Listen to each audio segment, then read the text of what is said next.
कुंडलिनी शक्ति के जगने पर व्यक्ति मृत्यु पर भी तांडव करता है। कालिया पर नृत्य करने का मतलब काल पर नृत्य करना। काल पर नृत्य वही कर सकता है जो महाकाल हो, जो कालों का भी काल हो। मृत्यु पर जो नृत्य करे वही परमात्मा है, और जो नृत्य में भी मृत्यु का भय हो जिसमें, वही सामान्य मनुष्य है। सामान्य मनुष्य नृत्य करते हुए भी मृत्यु से भयभीत रहता है, और भगवान मृत्यु के ऊपर खड़े होकर के नृत्य करते हैं, इसीलिए वो भगवान है। सहस्त्रार के जागरण का संकेत है कालिया पर नृत्य करना। कुंडलिनी शक्ति की पराकाष्ठा को प्राप्त करने का संकेत है कालिया पर नृत्य करना। कालिया नाग वासना का प्रतीक है। वासना को पराजित करना, वासना को झुका देना, और वासना को झुकाकर उपासना के दर्शन को स्थापित कर देना, ये कालिया नाग पर नृत्य करने की कला है। जीव जब यमुना में प्रवेश करता है, यमुना क्या है? यमुना कर्म का प्रतीक है। राम कथा रविनंदनी बरनी, ये सूर्य तनया है, सूर्य की पुत्री है यमुना। गंगा भक्ति का प्रतीक है, सरस्वती ज्ञान का प्रतीक है, और यमुना कर्म का प्रतीक है। जीव जब कर्म में प्रवेश करता है, यानी जब यमुना में प्रवेश करता है, तो वासना उसे जकड़ लेती है। जैसे भगवान यमुना में प्रवेश करते हैं तो कालिया नाग ने भगवान को जकड़ लिया। तो जो वासना के जकड़न को स्वीकार कर ले, जो वासना में डूब जाए, वो डूब करके मर जाएगा, वो मृत्यु से पार नहीं हो सकता। लेकिन जो कर्म में करते हुए, कर्म की नदी में, कर्म की धारा में बहते हुए, जो वासना से ऊपर उठ जाए, जो कामना से ऊपर उठ जाए और उपासना में प्रतिष्ठित हो जाए, वही मृत्यु से पार हो सकता है। उसी का जीवन परमात्मा के समतुल्य हो सकता है। ये इसका दर्शन है। हम जब दुनिया में कर्म की धारा में बहते हैं, तो कर्म की धारा में बहते बहते हम अपनी कामना, अपनी वासना में फंसते चले जाते हैं, और उन वासनाओं, उन कामनाओं से फंस करके हम फिर नया कर्म करते हैं। उस नए कर्म का परिणाम फिर किसी कर्म के रूप में आता है, और कर्म का ये बंधन बंधता चला जाता है, और जीव बार बार जन्म लेता, बार बार मरता है, और बार बार उसे इस संसार के दलदल में फंसकर तड़प तड़प करके जीवन बिताना पड़ता है। लेकिन वही कर्म करो, पर बिना किसी कामना के, बिना किसी वासना के, समस्त कामनाओं का त्याग करके जब कर्म किया जाता है। गीता में भगवान कहते हैं, कर्मण्येवाधिकारस्ते मां फलेषु कदाचन मां कर्मफल हेतुर्भु माते संगोस्तु कर्मणि। भगवान कहते हैं कि अर्जुन, ऐसा कोई कर्म नहीं है जो मुझे करने की आवश्यकता है, फिर भी मैं केवल और केवल इसलिए कर्म करता हूं क्योंकि ये संसार के प्राणी मुझे अपना आदर्श मानते हैं, मेरा अनुसरण करते हैं, और मैं भी बहुत संभल करके कर्म करता हूं। संभल करके किया गया कर्म, जिसमें किसी भी प्रकार की कामना न हो, किसी भी प्रकार की वासना न हो, वो कर्म ही कर्मयोग कहलाता है। और ऐसा कर्मयोगी कभी किसी वासना में फंसता नहीं है, वो मृत्यु के ऊपर खड़े होकर के नृत्य करता है। इसलिए साथियों, हम सबको कर्म के विधान को समझना चाहिए। एक और बात मैं आपसे कहूं कि हम कोई भी कर्म करते हैं तो किसी न किसी कामना से करते हैं, पर कामनाओं की पूर्ति कर्म पर आधारित नहीं है। कामनाओं की पूर्ति हमारे भाग्य, हमारे प्रारब्ध पर आधारित है। जीव को कर्म करने की छूट है, कर्म के फल के लिए छूट नहीं है। वो जो चाहे वो करे, पर मिलेगा उसको वही जो उसके कर्म के परिणाम स्वरूप मिलना चाहिए, उसके अपने जो प्रारब्ध में होगा, उसके अपने जो भाग्य में होगा। कैकेयी ने अपना कर्म कर दिया कि मेरे पुत्र भरत को राज्य मिल जाए, लेकिन कैकेयी कर्म करने के लिए बाध्य नहीं थी, कर्म फल के लिए बाध्य थी। उसको कर्म करने की छूट थी, पर राज्य भरत को मिलेगा कि नहीं मिलेगा ये भरत का अपना भाग्य है, ये कैकेयी का भाग्य है। दुर्योधन ने बहुत प्रयास किया पांडवों को मार डालने का, उसने कर्म किए हैं, पर उसके कर्मों का फल जैसा वो चाहता था वैसा नहीं मिला। तो जब हमारे अनुसार कर्मों का फल नहीं मिलेगा, तो फिर किसी कामना से कर्म को करना ये बुद्धिमानी नहीं है। कर्म करो, तो फिर प्रश्न ये आता है कि हम कर्म करेंगे तो किसी कामना से ही करेंगे, बिना किसी कामना के कर्म जीव करेगा ही क्यों? भाई आप यहां आइए, आने का कष्ट उठाइए, तो ये कामना होगी कि हमें अच्छी कथा सुनने को मिले। इस कामना के बिना यहां कोई नहीं आएगा। और हम ये कह रहे हैं कि कामना का त्याग कर दीजिए। भगवान ने गीता में कर्मयोग के सिद्धांत को बड़े अच्छे से समझाया है कि हमें कामना का त्याग, कर्म के फल का त्याग करके कर्म करना चाहिए। वो इसलिए क्योंकि आप यहां आने के लिए स्वतंत्र हैं, पर आपको यहां आपके अनुसार सुनने को मिलेगा कि नहीं मिलेगा, इसमें आप स्वतंत्र नहीं हैं। किसी को भजन अच्छा लगता होगा, किसी को प्रवचन अच्छा लगता होगा, किसी को कथा अच्छी लगती होगी, किसी को दर्शन अच्छा लगता होगा, किसी को चुटकुला अच्छा लगता होगा। जिसे जो पसंद है वो उसको मिल ही जाएगा, ये उसके हाथ में नहीं है, ये तो उसके प्रारब्ध और ईश्वर के हाथ में है।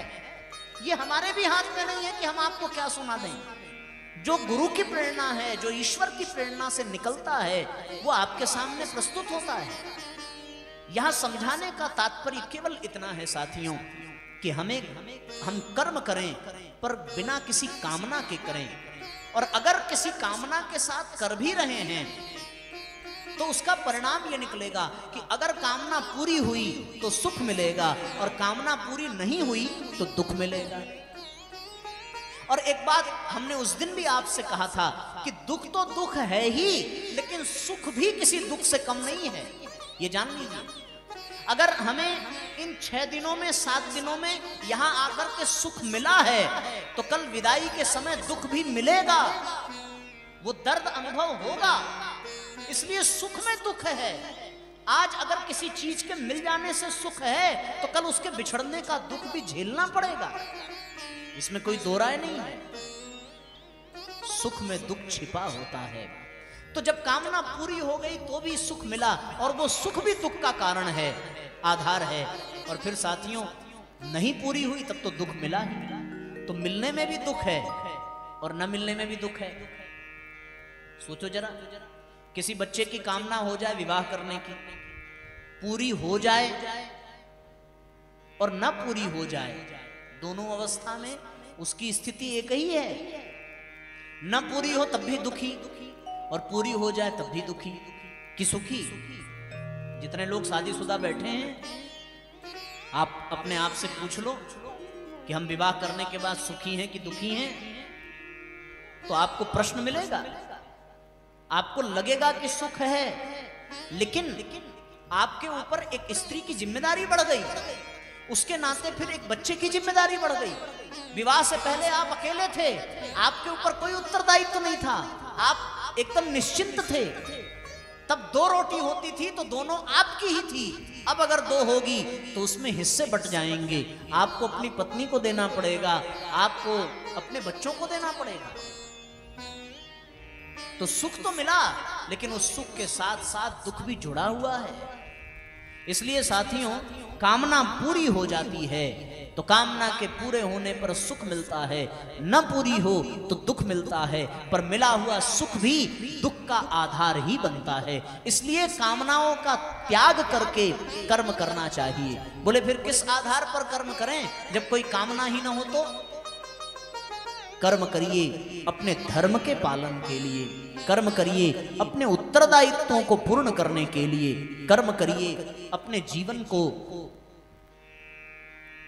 विकसित करने के लिए कर्म करिए भगवान की प्रसन्नता के लिए। हमें जो जिम्मेदारी मिली है उसे अपना धर्म समझ करके कर्म करना चाहिए। इसलिए शास्त्र कहता है, सर्व कामनाओं को सर्वथा जो तज डाले, जगत में रहे मुख जगत से मोड़ के, जगत में रहे मुख जगत से मोड़ के, शांति करे प्राप्त विचरण करे शांति से, ममता से स्नेह से स्पृहा नाता तोड़ के, ममता से स्नेह से स्पृहा से नाता तोड़ के। अर्जुन ऐसा योगी मोहित न होता है कभी, नैया न डूबोता पतवार कहीं छोड़ के, अंत काल आने पर ऐसा स्थित प्रज्ञ योगी, होता ब्रह्मलीन नाता ईश्वर से जोड़ के, होता ब्रह्मलीन नाता ईश्वर से जोड़ के।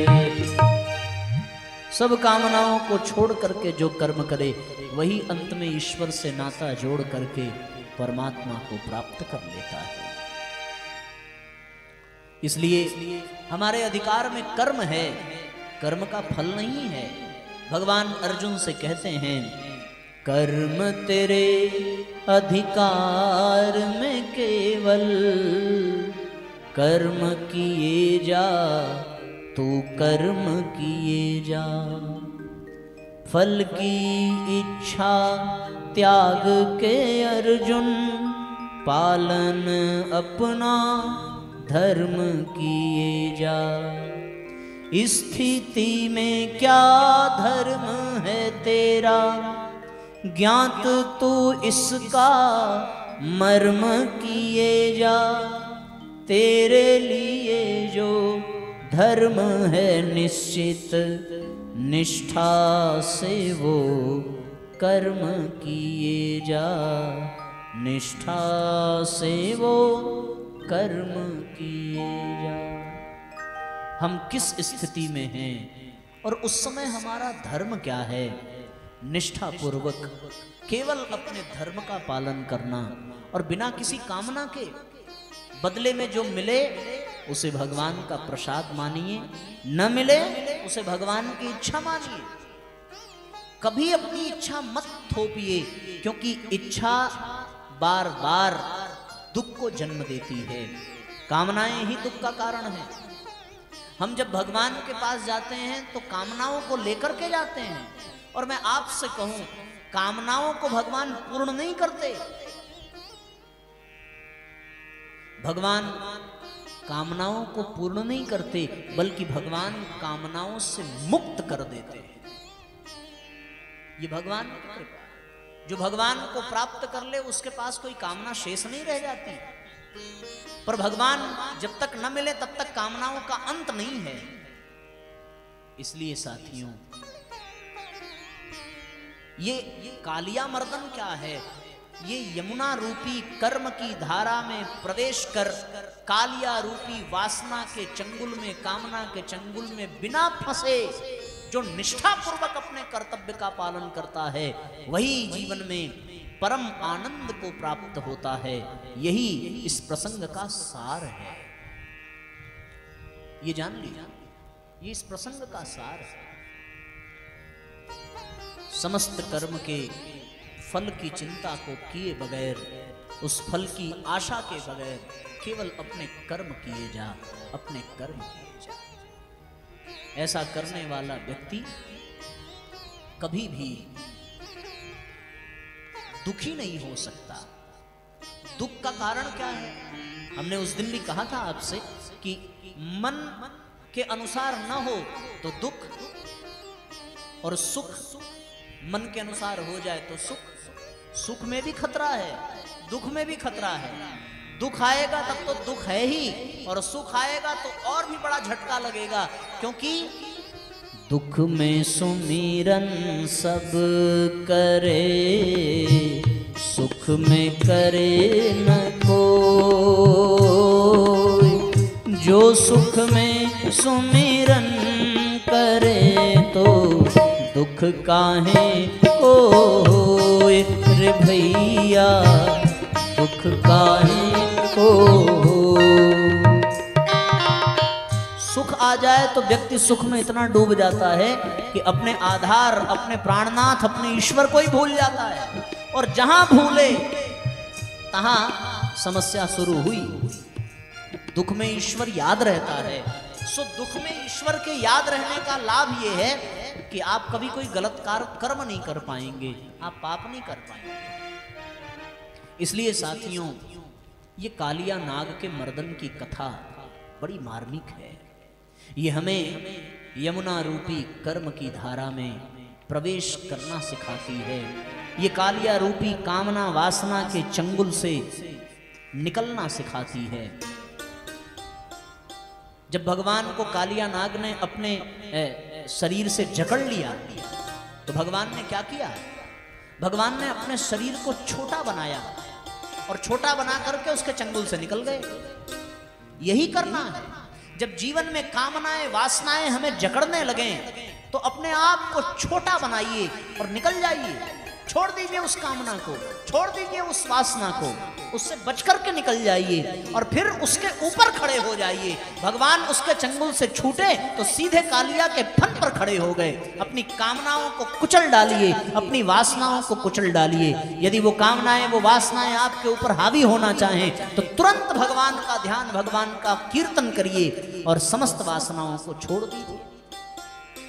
भाग्य में होगा मिलेगा और नहीं होगा तो नहीं मिलेगा। जिसको मिला वही क्या हासिल कर पाया और जिसे नहीं मिला उसका क्या बिगड़ गया? कुछ नहीं बिगड़ा। यहां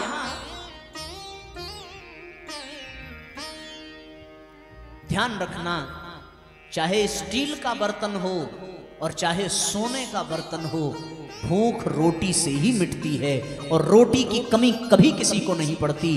दिक्कत बर्तन की होती है केवल।